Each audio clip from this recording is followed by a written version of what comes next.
एक लाइक, एक कमेंट और देश की सुरक्षा पड़ सकती है खतरे में।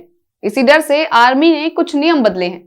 ये लाइनें सुनने में भले ही थोड़ी सख्त लगें, लेकिन आज के डिजिटल दौर की यही सबसे बड़ी सच्चाई है। आज हर किसी के हाथ में स्मार्टफोन है। फोटोज, रील्स, स्टोरीज सब कुछ नॉर्मल लाइफ का हिस्सा बन चुका है। लेकिन सवाल यह है कि क्या जो चीज आम नागरिक के लिए नॉर्मल है, वही चीज एक सैनिक के लिए भी सेफ है? भारतीय सेना ने अपनी सोशल मीडिया पॉलिसी में एक बड़ा बदलाव किया है। अब आर्मी के जवान और अधिकारी इंस्टाग्राम पर पोस्ट नहीं कर सकेंगे, ना ही फोटोज डाल सकेंगे, ना रील्स, ना लाइक, ना कमेंट।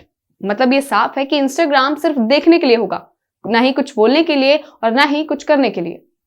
अब पहली नजर में यह फैसला कुछ लोगों को सख्त लग सकता है। लोग कह सकते हैं कि ये तो जवान की पर्सनल फ्रीडम पर रोक है। लेकिन अगर हम ग्राउंड रियलिटी समझें तो ये फैसला डर से नहीं, एक्सपीरियंस से निकला हुआ है। दरअसल पिछले कुछ सालों में आर्मी के सामने एक नया खतरा खड़ा हुआ है।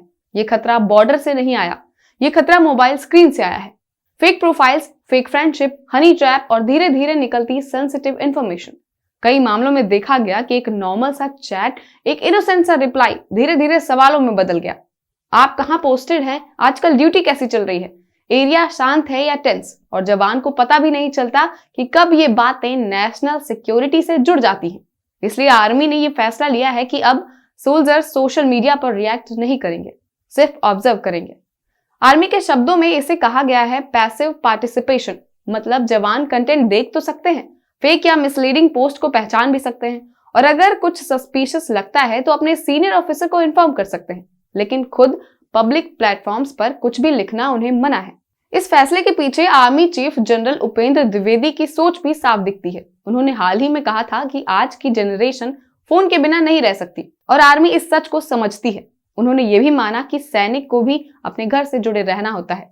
बच्चों की फीस, माता पिता की तबीयत, पति से बात, ये सब स्मार्टफोन्स के बिना पॉसिबल नहीं है। इसलिए आर्मी ने फोन और सोशल मीडिया पर ब्लाइंड बैन नहीं लगाया, बल्कि कंट्रोल और क्लैरिटी लाई है। व्हाट्सएप, टेलीग्राम जैसे ऐप्स सिर्फ नॉर्मल नॉन सेंसिटिव बातों के लिए अलाउड हैं। यूट्यूब, एक्स, इंस्टाग्राम सिर्फ देखने के लिए। लिंक्डइन सिर्फ प्रोफेशनल जरूरत के लिए, वो भी परमिशन के साथ। यानी मैसेज ये साफ है कि फोन जरूरी है, पर ओवर एक्सपोजर खतरनाक है। और ये कोई नया एक्सपेरिमेंट नहीं है। 2017 में आर्मी ने पहली बार पार्लियामेंट को बताया था कि सोशल मीडिया गाइडलाइंस इसलिए लाई जा रही हैं क्योंकि इंफॉर्मेशन लीक के केसेस बढ़ रहे हैं। 2019 तक जवान किसी भी सोशल मीडिया ग्रुप का हिस्सा नहीं बन सकते थे। 2020 में तो हालात ऐसे आ गए थे कि 89 मोबाइल ऐप्स हटाने के आदेश दिए गए थे, जिसमें फेसबुक और इंस्टाग्राम भी था। अब 2025 में आर्मी ने एक बैलेंस्ड रास्ता चुना है। ना ही पूरी पाबंदी रहेगी और ना ही पूरी आजादी, क्योंकि आज की लड़ाई सिर्फ गन से नहीं लड़ी जा रही। आज की लड़ाई नैरेटिव से लड़ी जा रही है, इंफॉर्मेशन से, मिस इन्फॉर्मेशन से और परसेप्शन से। आर्मी जानती है कि एक गलत फोटो, एक लोकेशन टैग या एक इमोशनल कमेंट पूरे ऑपरेशन को खतरे में डाल सकता है। इसलिए ये फैसला जवानों के खिलाफ नहीं है, ये फैसला जवानों की सुरक्षा के लिए उठाया गया है। क्योंकि जब बात देश की सुरक्षा की हो तो एक लाइक भी भारी पड़ सकता है, और शायद यही वजह है कि भारतीय सेना ने समय रहते ही ये टफ लेकिन जरूरी फैसला लिया है।